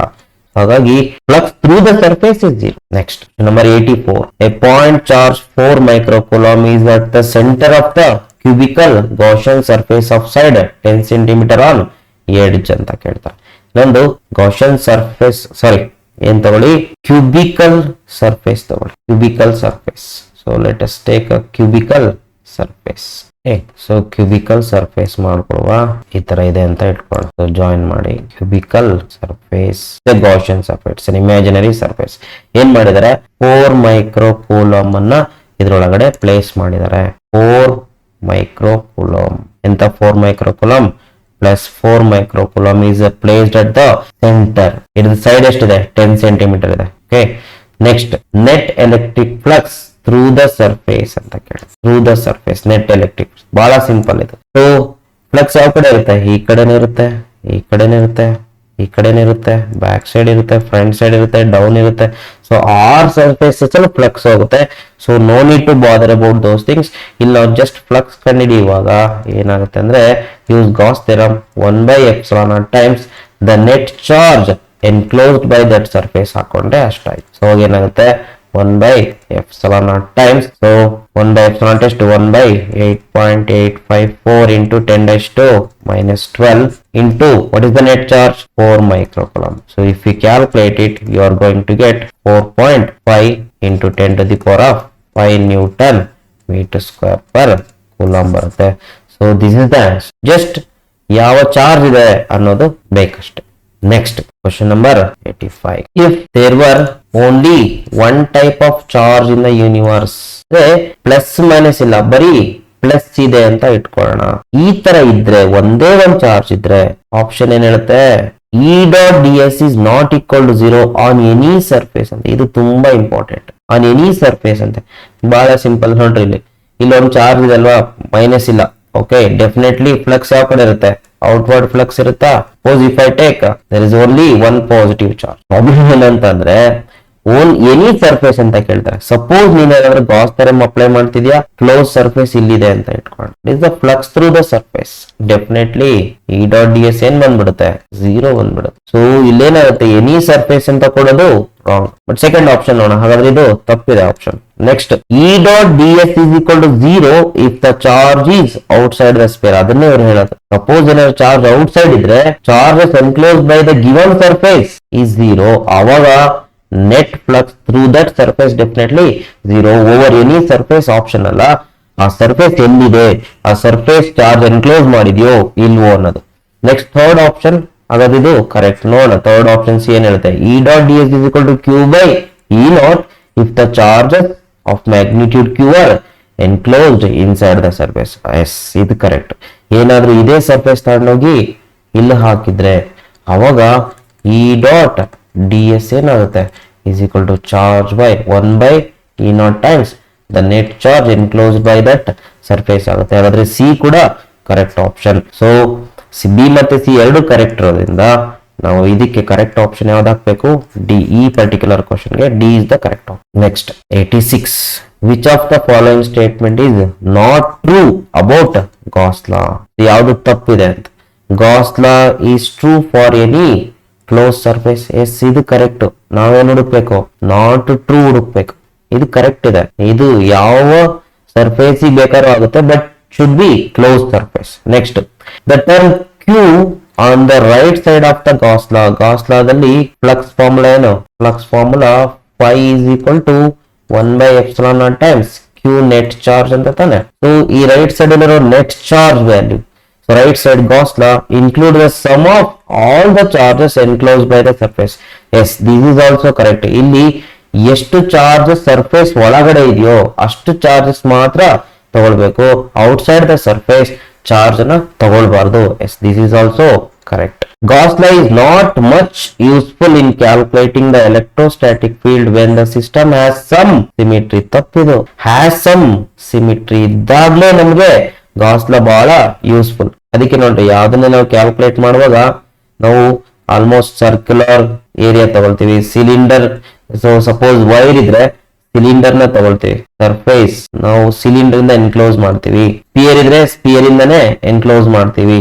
ಸೊ ಸಿಮಿಟ್ರಿಕಲ್ ಸರ್ಫೇಸಸ್ ಇದ್ರೆ ನಮ್ಗೆ ಏನಾಗುತ್ತೆ, ಕ್ಯಾಲ್ಕುಲೇಟ್ ಮಾಡಕ್ಕೆ ಈಸಿ ಆಗುತ್ತೆ. ಬಟ್ ಅವ್ರೇನ್ ಹೇಳ್ತಾರೆ, ನಾಟ್ ಮಚ್ ಯೂಸ್ಫುಲ್ ಅಂತ. Actually it is useful, it has got some symmetry. ಯಾವುದು ಗಾಸಿಯನ್ ಸರ್ಫೇಸ್. ಹಾಗಾದ್ರೆ ಇದೇ ತಪ್ಪು ಆಪ್ಷನ್, ಇದೇ ನಾಟ್ ಟ್ರೂ ಆಪ್ಷನ್. ನಾವ್ ಇದನ್ನೇ ಪಿಕ್ ಮಾಡ್ಬೇಕು. ಲಾಸ್ಟ್ ಒನ್ ನೋಡೋಣ. Gauss law is based on the inverse square dependence on distance contained in the Coulomb's law. We can derive Gauss law using Coulomb's law. ಇದು ಕೂಡ correct ಇದೆ. Okay, so ಹಾಗಾದ್ರೆ wrong option ಅಂದ್ರೆ not true option ಯಾವುದು? C. ಇದನ್ನ ನಾವು pick ಮಾಡ್ಬೇಕು. Question number 87. At a point 20 microcoulomb is at a distance of 6 centimeter directly above the center of a square of side 12 centimeter as shown in figure. ಇಲ್ಲೊಂದು charge ಇದೆ. Charge ಎಷ್ಟು ದೂರದಲ್ಲಿದೆ? 6 centimetre ದೂರದಲ್ಲಿದೆ. It is the charge above the center of the square of side 12 centimeter. Okay, now the magnitude of electric flux in terms of, in the multiple of 10⁵ Newton per meter square per coulomb through the square ಅಂತ ಕೇಳಿದ್ದಾರೆ. ಇಲ್ಲಿ ನೋಡಿ, first ಒಂದು square of side ಅಂತ ಕೊಟ್ಟಿದ್ದಾರೆ. ಇದೇನ್ ಮಾಡಿ ಈ ಸರ್ಕ್ಯೂಟ್ ನ ಕಂಪ್ಲೀಟ್ ಮಾಡ್ಕೊಳ್ಳಿ. ಯಾಕೆಂದ್ರೆ ನಾವು ಕೂಲಂಬ್ಸ್ ಲಾ ಅಪ್ಲೈ ಮಾಡುವಾಗ ಸಿಮಿಟ್ರಿಕ್ ಆಗಿರ್ಬೇಕು. ಸೊ ಹೆಂಗ್ ಮಾಡುವ? ಅಗೈನ್ ಸ್ಕ್ವೇರ್ ಪ್ಲೇಟ್ ತಗೊಳ್ಳಿ. ಏನ್ ಮಾಡಿ, ಇನ್ಕ್ರೀಸ್ ಇಟ್. ಓಕೆ, ಸೊ ಇದನ್ನ ಜಾಯಿನ್ ಮಾಡುವ ಇದೇ ತರ ಇದೆ. ಸೊ ಇಲ್ಲಿ ಗಿವನ್ ಪ್ಲೇಟ್ ಯಾವುದು ಅಂತಂದ್ರೆ ಇದೆ. ಗಿವನ್ ಪ್ಲೇಟ್ ಇದೆ ನೋಡ್ರಿ, ಇದೇ given plate. This the given plate. ಇದೆಷ್ಟಿದೆ? ಸೈಡ್ 12 ಸೆಂಟಿಮೀಟರ್ ಇದೆ. ಈ ಕಡೆ 12, ಈ ಕಡೆ 12 ಸೆಂಟಿಮೀಟರ್ ಇದೆ. ಚಾರ್ಜ್ ಇದೆ ಇಲ್ಲಿಂದ 6 ಸೆಂಟಿಮೀಟರ್ ದೂರದಲ್ಲಿದೆ, 6 ಸೆಂಟಿಮೀಟರ್ ದೂರದಲ್ಲಿದೆ. ಸೊ ನಾನೇನ್ ಮಾಡಿದೆ, ಇದ್ರ ಸುತ್ತ ಒಂದು ಸಿಮಿಟ್ರಿಕ್ ಡಯಾಗ್ರಾಮ್ ಹಾಕೊಂಡೆ, which is a cube. Cube ನ 12 centimeters height, 12 centimeter breadth, 12 centimeter side. Okay, 12 centimeter. ಈಗ ಈ ಚಾರ್ಜ್ ಎಕ್ಸಾಕ್ಟ್ಲಿ ಎಲ್ಲಿದೆ ಅಂದ್ರೆ, this charge is Q exactly at the center of the cube ಆಗುತ್ತೆ. ಅವ್ರೇನ್ ಕೇಳಿದ್ರೆ ಇದ್ರ ಮೂಲಕ ಎಷ್ಟು ಫ್ಲಕ್ಸ್ ಹೋಗುತ್ತೆ ಅಂತ ಕೇಳಿದಾರೆ. ನಾವು ಪ್ರೀವಿಯಸ್ಲಿ ಈ ತರದೊಂದು ಪ್ರಾಬ್ಲಮ್ ಮಾಡಿದ್ವಿ. ಹೇಗೆ ಅಂತಂದ್ರೆ, ಒಂದು ಕ್ಯೂಬ್ ಕೊಟ್ಟಿದ್ರು, ಅದರ ಸೆಂಟರ್ ಒಂದು ಚಾರ್ಜ್ ನ ಪ್ಲೇಸ್ ಮಾಡಿದ್ರೆ ಟೋಟಲ್ ಫ್ಲಕ್ಸ್ ಎಷ್ಟು ಹೋಗಿರುತ್ತೆ ಅಂತ. ಕ್ಯೂಬ್ ಫ್ಲಕ್ಸ್ ಟೋಟಲ್ ಎಷ್ಟಿರುತ್ತೆ? Definitely using Gauss theorem 1/ε0 times the net charge enclosed by it. But ಇಲ್ಲಿ ಕೇಳಿರೋರು one side through the side of the square plate. ಹಾಗಾದ್ರೆ ಟೋಟಲ್ ಫ್ಲಕ್ಸ್ ಎಷ್ಟಿರುತ್ತೆ? ಎಲ್ಲಾ ಕಡೆನೂ ಫ್ಲಕ್ಸ್ ಹೋಗುತ್ತೆ. ಎಷ್ಟು ಸೈಡ್ ಇರುತ್ತೆ ಸ್ಕ್ವೇರ್ ಗೆ? 1 2 3 4 5 6 ಸೈಡ್ಸ್ ಇರುತ್ತೆ. ಹಾಗಾದ್ರೆ ಇದು ಟೋಟಲ್ 6 ಸೈಡ್ಸ್ ಇಂದ ಬರುವಂತ ಫ್ಲಕ್ಸ್. ನಮಗ್ ಬೇಕಾದ್ರೇನು ಒಂದ್ ಸೈಡ್ ಮಾತ್ರ. ಹಾಗಾದ್ರೆ ಈ ಫ್ಲಕ್ಸ್ ಟೋಟಲ್ ಏನ್ ಮಾಡ್ಬೇಕು ನಾವು? ಡಿವೈಡೆಡ್ ಬೈ 6 ಮಾಡ್ಬೇಕು. ಅಂದ್ರೆ 1/ε0 ಟೈಮ್ಸ್ ಕ್ಯೂ ನೆಟ್ ಬೈ 6 ಮಾಡಿದ್ರೆ ನಿಮ್ಗೆ ಒನ್ ಸೈಡ್ ಎಷ್ಟು ಫ್ಲಕ್ಸ್ ಆಗುತ್ತೆ ಅಂತ ಕಂಡುಹಿಡಿಯಬಹುದು. That's it. ಸೊ ಈಗ ಸಬ್ಸ್ಟಿಟ್ಯೂಟ್ ಮಾಡಿ. What is Q net? 20 micro coulomb divided by ε0 8.854 into 10⁻⁻12 into 6 sorry by 6 ಇದೆ. ಸೊ ಇವಾಗ ನಿಮ್ಗೆ ಫ್ಲಕ್ಸ್ ಥ್ರೂ ಒನ್ ಸೈಡ್ ಸಿಕ್ಕೋಗುತ್ತೆ. ಅದೆಷ್ಟು ಬರುತ್ತೆ ಅಂತಂದ್ರೆ 3.8 into 10⁵ Newton meter square per coulomb ಬರುತ್ತೆ. So this is the that's it. So ಅದಕ್ಕೆ ನಾವು ಯಾವುದೇ ಕೂಲಂಬ್ಸ್ ಲಾ ಅಪ್ಲೈ ಮಾಡ್ಬೇಕಂದ್ರೆ ಆ ಸರ್ಫೇಸ್ ಏನಾಗಿರ್ಬೇಕು? ಸಿಮಿಟ್ರಿಕ್ ಆಗಿರ್ಬೇಕು. ಸಿಮಿಟ್ರಿಕ್ ಡಯಾಗ್ರಾಮ್ ಬರ್ಕೊಳ್ಬೇಕು ಅಷ್ಟೇ, ಇನ್ನೇನಿಲ್ಲ. Okay, next question number 88. The electric field components in the given diagram Ex alpha x⁴1/2 Ey z 0. ಇದರ ಅರ್ಥ ಏನಂದ್ರೆ ಎಲೆಕ್ಟ್ರಿಕ್ ಫೀಲ್ಡ್ ಬರೀ ಎಕ್ಸ್ ಆಕ್ಸಿಸ್ ಕಡೆ ಇದೆ and electric field along X Axis is alpha x⁴1/2. So ಅದು distance ಜೊತೆ very ಆಗುತ್ತೆ. Nothing but electric field is a variable here. So z ಮತ್ತೆ y ಆಕ್ಸಿಸ್ ಕಡೆ ಎಲೆಕ್ಟ್ರಿಕ್ ಫೀಲ್ಡ್ 0 ಇರುತ್ತೆ, ವಿಚ್ ಈಸ್ ಆಲ್ಫಾ. ಆಲ್ಫಾ ಎಷ್ಟಿದೆ? Alpha value ಕೊಟ್ಟಿದ್ದಾರೆ 800 newton per coulomb per meter to the power of -1/2 ಅಂತ ಕೊಟ್ಟಿದ್ದಾರೆ. Alpha ಒಂದು value ಇದೆ, ಅದು ಕಾನ್ಸ್ಟೆಂಟ್ ವ್ಯಾಲ್ಯೂ. ನಾವು charge within the cube, if the net flux is charge within the cube ಕಂಡುಹಿಡಿಬೇಕಂತೆ. ಹಾಗಾದ್ರೆ ಆ ಕ್ಯೂಬ್ ಒಳಗಡೆ ಎಷ್ಟು ಚಾರ್ಜ್ ಇದೆ in terms of 10⁻⁻12 coulomb through the cube is 1.05 into 1.05 newton meter square per coulomb is approximately ಅಂತ ಕೇಳಿದ್ದಾರೆ. ಹಾಗಾದ್ರೆ ಇದ್ರ ಒಳಗಡೆ ಎಷ್ಟು ಚಾರ್ಜ್ ಇದೆ ಅಂತ ಕಂಡುಹಿಡಿಯಬೇಕು. ಫ್ಲಕ್ಸ್ ಎಷ್ಟು ಕೊಟ್ಟಿದ್ದಾರೆ? ಫ್ಲಕ್ಸ್ ಥ್ರೂ ದ ಸರ್ಫೇಸ್ 1.05 ಕೊಟ್ಟಿದ್ದಾರೆ. Flux is there, electric field is there. We need to calculate the charge enclosed by. So here we use the Gauss theorem to calculate the charge value. ಬಹಳ simple ಆಗಿ ಬರುತ್ತೆ ನೋಡ್ರಿ. ಏನ್ ಹೇಳುತ್ತೆ? Flux through any close surface is 1/ε0 times the net charge enclosed by it. So net charge ಏನಾಗುತ್ತೆ? Flux into ε0. ಅದರರ್ಥ ನಮ್ಗೆ ಇಲ್ಲಿ ಎಲೆಕ್ಟ್ರಿಕ್ ಫೀಲ್ಡಿನ ಅವಶ್ಯಕತೆನೇ ಇರೋದಿಲ್ಲ. ನಿಮಗೆ ಜಸ್ಟ್ ಫ್ಲಕ್ಸ್ ಗೊತ್ತಿದ್ರೆ ಚಾರ್ಜ್ ಗೊತ್ತಿದ್ರೆ ಫ್ಲಕ್ಸ್ ಕಂಡುಹಿಡಿಯಬಹುದು, provided there should be a charge enclosed by the surface. So flux is 1.05 into ε0, 8.854 into 10⁻⁻12 ಇರುತ್ತೆ. So net charge comes out to be 9.27 into 10⁻⁻12 coulomb ಬರುತ್ತೆ. So this is the 9.27 ಬರುತ್ತೆ. That's it. ಇಲ್ಲಿ ಇದೇನು use ಆಗೋದಿಲ್ಲ, ಯಾಕೆಂದ್ರೆ so we don't need electric field to calculate the flux when we are using Coulomb's law. When we are using Gauss law. Next, question number 89. Question number 89. Total electric flux through the faces of a cube with inside A of length A if a charge Q is placed at the corner A of the cube is ಅಂತ ಕೇಳಿದ್ರೆ. So ಈಗ ಇಲ್ಲಿ ಇದೊಂದು cube ಇದೆ, side A ಇದೆ, ಇಲ್ಲಿ charge ನ place ಮಾಡ್ತಾರೆ ಒಂದು ಕಾರ್ನರ್ ಅಲ್ಲಿ. ಈ ಕಾರ್ನರ್ ಅಲ್ಲಿ ಪ್ಲೇಸ್ ಮಾಡಿದಾಗ ಫ್ಲಕ್ಸ್ ಥ್ರೂ ದ ಕ್ಯೂಬ್ ಎಷ್ಟಾಗುತ್ತೆ? ಈಗ ಫ್ಲಕ್ಸ್ ಥ್ರೂ ದ ಕ್ಯೂಬ್ ಕಂಡುಹಿಡಿಬೇಕಂದ್ರೆ ಏನ್ ಮಾಡ್ಬೇಕು? ಇದಕ್ಕೆ ಸಿಮಿಟ್ರಿ ಹಾಕೊಳ್ಬೇಕು. ಇಂಥ ಕ್ಯೂಬ್ ಗಳನ್ನ ಜೋಡಿಸ್ತಾ ಹೋಗ್ಬೇಕು. ಇದ್ರ ಪಕ್ಕದಲ್ಲಿ ಇದೊಂದು ಕ್ಯೂಬ್, ಇಲ್ಲಿದೆ ಚಾರ್ಜ್, ಇದ್ರ ಸುತ್ತ ಎಷ್ಟು ಕ್ಯೂಬ್ ಅನ್ನ ಜೋಡಿಸಬಹುದು? ಇಲ್ಲಿ 4, ಫ್ರಂಟ್ 4, ಅಲ್ಲಿಗೆ ಏನಾಗುತ್ತೆ? ಟೋಟಲ್ 8 ಕ್ಯೂಬ್ಸ್ ನ ಪ್ಲೇಸ್ ಮಾಡಿದ್ರೆ ಅದು ಸೆಂಟರ್ ಆಫ್ ದ ಕ್ಯೂಬ್ ಅಲ್ಲಿ ಸೇರ್ಕೊಳ್ಳುತ್ತೆ. ಅಂದ್ರೆ ಚಾರ್ಜ್ ಸುತ್ತ ಏನಾಗಬೇಕು? ಸಿಮಿಟ್ರಿಕ್ ಡಯಾಗ್ರಾಮ್ ಇರ್ಬೇಕು. ಅವಾಗ ನಾವು ಈಸಿಯಾಗಿ ಅಪ್ಲೈ ಮಾಡಬಹುದು.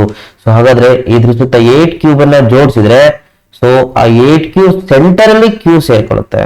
ಹಾಗಾದ್ರೆ ಟೋಟಲ್ ಫ್ಲಕ್ಸ್ ಏನಾಗುತ್ತೆ? Total flux is equal to 1/ε0 times Q enclosed by 8 cubes. But ನಿನಗೆ ಬೇಕಾದ್ರೆ ಇಲ್ಲಿರೋದೇ ಒಂದು ಕ್ಯೂಬ್, ಸಿಂಗಲ್ ಕ್ಯೂಬ್. ಹಾಗಾದ್ರೆ ಫ್ಲಕ್ಸ್ ಥ್ರೂ ದ ಕ್ಯೂಬ್ ಏನಾಗುತ್ತೆ? ಇದರ 8 ಟೈಮ್ಸ್ ಡಿವೈಡ್ ಆಗುತ್ತೆ. ಅಲ್ಲಿಗೆ ಏನಾಗುತ್ತೆ? 1/ε0 times cube by 8. That's it. ಹಾಗಾದ್ರೆ option. Next question number 90. A charged spherical ball B hangs from a silk thread S. ಇಲ್ಲೊಂದಿದೆ, ಇಲ್ಲೊಂದು ಬಾಲ್ ಇದೆ, ಬಿ ಅನ್ನೋ ಬಾಲ್ ಇದೆ. ಇದೇನಾಗಿದೆ? ಸಿಲ್ಕ್ ಥ್ರೆಡ್ ಇಂದ ಹ್ಯಾಂಗ್ ಮಾಡಿದ್ದಾರೆ. ಸಿಲ್ಕ್ ಥ್ರೆಡ್ ಹೆಸರು S. S is a silk thread which makes an angle theta with a large charged conducting sheet P. Very important. ಇಲ್ಲೊಂದು sheet ಇದೆ ನೋಡಿ, ರೈಟ್ ಲೈಕ್ ದಿಸ್. ಶೀಟ್ ಈ ತರ ಬರ್ಕೊಂಡ್ರೆ ನೀಟಾಗಿ ಗೊತ್ತಾಗುತ್ತೆ ನಮ್ಗೆ. ಒಂದು large large nothing but infinitely large sheet ಇದೆ. ಇದರಿಂದ ಒಂದು ದಾರ ಕಟ್ಟಿದ್ದಾರೆ. ಸಿಲ್ಕ್ ಥ್ರೆಡ್ ಯಾಕೆ ಕಟ್ತಾರೆ ಅಂತಂದ್ರೆ ಅದು ಇನ್ಸುಲೇಟರ್ ಆಗಿರುತ್ತೆ. ಸೊ ಇದರಿಂದ ನೇತ್ ಹಾಕಿದ್ರೆ ಹೆಂಗಿರುತ್ತೆ? ಹಿಂಗಿರುತ್ತೆ ಬಾಲ್. ಇದು ಬಿ ಅನ್ನೋ ಬಾಲ್. ಓಕೆ, ಸೊ ಇಲ್ಲಿಂದ ನೇತ್ ಹಾಕಿರ್ತಾರೆ B ball as shown in figure. So ಇಲ್ಲೇನಂತೆ ಈ ಬಾಲ್ ಚಾರ್ಜ್ಡ್ ಬಾಲ್ ಅಂತೆ. ಅಂದ್ರೆ ಇದ್ರ ಮೇಲೆ ಚಾರ್ಜ್ ಅನ್ನ ಕೊಟ್ಟಾಗ ಏನಾಗುತ್ತಿದೆ? ಡಿಸ್ಪ್ಲೇಸ್ ಆಗ್ಬಿಡುತ್ತೆ ಇಷ್ಟು. ಯಾಕೆ ಅಂದ್ರೆ ಇದ್ರ ಮೇಲೆ ಚಾರ್ಜ್ ಇರೋದ್ರಿಂದ ಸಿಮಿಲರ್ ಚಾರ್ಜ್ ಇದ್ರೆ ಸಪೋಸ್ ಈ ಚಾರ್ಜ್ ಅನ್ನ ರಿಪೆಲ್ ಮಾಡುತ್ತೆ. ರಿಪೆಲ್ ಮಾಡಿದಾಗ ಏನಾಗುತ್ತೆ? ರಿಪೆಲ್ ಆದಾಗ ಎಷ್ಟೋ ಆಂಗಲ್ ಮುಂದೆ ಹೋಗುತ್ತೆ. ಆ ಆಂಗಲ್ ಎಷ್ಟು? ಥೀಟಾ. ಅವ್ರೇನಂತ ಕೇಳಿದ್ರೆ the surface charge density of the sheet proportional to ಅಂತ ಕೇಳಿದ್ರೆ ಸರ್ಫೇಸ್ ಚಾರ್ಜ್ ಡೆನ್ಸಿಟಿ ಏನು? Surface charge density of the sheet ಅಂತೆ. ಶೀಟ್ ಮೇಲಿರೋ surface charge density sigma is equal to ಇದರ ಚಾರ್ಜ್ ಬೈ ಇದರ ಏರಿಯಾ. ಇದು ಪ್ರಪೋರ್ಷನಲ್ ಟು ಕಾಸ್ ಥೀಟಾನೋ, cot ಥೀಟಾನೋ, ಸೈನ್ ಥೀಟಾನೋ, ಟ್ಯಾನ್ ಥೀಟಾನೋ ಅಂತ ಕಂಡುಹಿಡಿಯಬೇಕು. ಓಕೆ, ಈಗೇನ್ ಮಾಡ್ಬೇಕು ನಾವು? ಇದ್ರ ಮೇಲೆ ಆಕ್ಟ್ ಮಾಡೋ ಡಿಫ್ರೆಂಟ್ ಫೋರ್ಸಸ್ ನ ತಗೊಳ್ಬೇಕು. ಒಂದು, ಈ ಬಾಲ್ ಯಾಕೆ ಈ ಕಡೆ ಬಂತು? Because of force exerted by the charged plate on this ball, charged ball. ಆ ಫೋರ್ಸ್ ಇಂದ ಇದು ಈ ಕಡೆ ಬಂತು. ಇನ್ನೊಂದು ಯಾವ ಫೋರ್ಸ್ ಆಕ್ಟ್ ಮಾಡುತ್ತಿದ್ರ ಮೇಲೆ? ಅದರ ವೇಟ್ ಯಾವ ಕಡೆ ಇರುತ್ತೆ? ಯಾವಾಗ್ಲೂ mg. ಇನ್ನೊಂದು ಯಾವ ಫೋರ್ಸ್ ಆಕ್ಟ್ ಮಾಡುತ್ತೆ? ದಾರದಲ್ಲಿರೋ ಟೆನ್ಷನ್ ಟಿ. ಯಾವಾಗ್ಲೂ ಯಾವ ಕಡೆ ಇರುತ್ತೆ? ಬಾಡಿಯಿಂದ ಅಪೋಸಿಟ್ ಇರುತ್ತೆ ಈ ಕಡೆ. ಈ ಟೀನ್ ಏನ್ ಮಾಡಿ ಸ್ಪ್ಲಿಟ್ ಮಾಡಿ, ಒಂದು ಅಪ್ವರ್ಡ್, ಇನ್ನೊಂದು ಲೆಫ್ಟ್ ಸೈಡ್. ಸೊ ಇದು ತೀಟಾ ಇದ್ರೆ ಇದೆಷ್ಟಿರುತ್ತೆ? ತೀಟಾ ಇರುತ್ತೆ. ಇಲ್ಲಿ ನೀಟಾಗಿ ಬರೀತೀನಿ ನೋಡಿ. ಒಂದು ಫೋರ್ಸ್, ಇನ್ನೊಂದು ವೆಯ್ಟ್ mg, ಇನ್ನೊಂದು ಟೆನ್ಷನ್ ಟಿ. ಇದನ್ನ ಸ್ಪ್ಲಿಟ್ ಮಾಡಿದ್ರೆ ಒಂದು ಲೆಫ್ಟ್ ಗೆ ಹೋಗುತ್ತೆ, ಇನ್ನೊಂದು ಟೆನ್ಷನ್ ಒಂದು ಕಾಂಪೊನೆಂಟ್ ಲೆಫ್ಟ್, ಇನ್ನೊಂದು ಅಪ್ವರ್ಡ್. ಇದು ತೀಟಾ ಇದ್ರೆ ಇದು ತೀಟಾ ಇರುತ್ತೆ. ಹಾಗಾದ್ರೆ ಟಿ ನ ಒಂದು ಕಾಂಪೊನೆಂಟ್ ತೀಟಾ ಇರೋ ಕಡೆ ಏನ್ ಬರುತ್ತೆ? Cos theta. ಇನ್ನೊಂದ್ ಕಡೆ ಟಿ ಸೈನ್ ತೀಟಾ. ಹಾಗಾದ್ರೆ ಅಟ್ ಈಕ್ವಲಿಬ್ರಿಯಂ ಯಾವ್ದಾದ್ರು ಈಕ್ವಲ್ ಆಗುತ್ತೆ? T sine theta, left side balanced by F. Sorry, tension ಒಂದು ಕಾಂಪೊನೆಂಟ್ ಈ ಫೋರ್ಸ್ ನ ಬ್ಯಾಲೆನ್ಸ್ ಮಾಡುತ್ತೆ. ಈ ಕಡೆ ಇನ್ನೊಂದು ವೆಯ್ಟ್ ಅನ್ನು ಯಾವ್ದು ಬ್ಯಾಲೆನ್ಸ್ ಮಾಡುತ್ತೆ? ಟಿ ಕಾಸ್ ತೀಟಾ mg ನ ಬ್ಯಾಲೆನ್ಸ್ ಮಾಡುತ್ತೆ. ಇವೆರಡನ್ನು ಡಿವೈಡ್ ಮಾಡಿ ಏನಾಗುತ್ತೆ? ಟಿ ಕ್ಯಾನ್ಸಲ್ ಆಗುತ್ತೆ. Sine theta by cos theta will become tan theta is equal to F by mg. ಅವ್ರು ಕೇಳಿರೋದೇನೋ ಸಿಗ್ಮಾ. ಇಲ್ಲಿ ಸಿಗ್ಮಾ ಎಲ್ಲೋ ಪಿಕ್ಚರ್ ಅಲ್ಲೇ ಬಂದಿಲ್ಲ. ಸೊ ಅದಕ್ಕೆ ಏನ್ ಮಾಡಿ ಗೊತ್ತಾ? ಫೋರ್ಸ್ ಅನ್ನ ಈ ತರ ಬರ್ಕೊಳ್ಳಿ. ಏನಾಗುತ್ತೆ ನೋಡಿ, tan theta is equal to force can be written as E into Q divided by mg. So tan theta is equal to, what is E here? E is the electric field produced by the plate. What is the electric field produced by the plate? E is equal to sigma by epsilon naught. So ಅಲ್ಲಿ ಏನಾಗುತ್ತೆ? E can be written as sigma by epsilon naught into Q by mg. Here Q is constant, epsilon naught is constant, mg all are constant. ಹಾಗಾದ್ರೆ sigma is directly proportional to tan theta. So this is the sigma proportional to tan theta.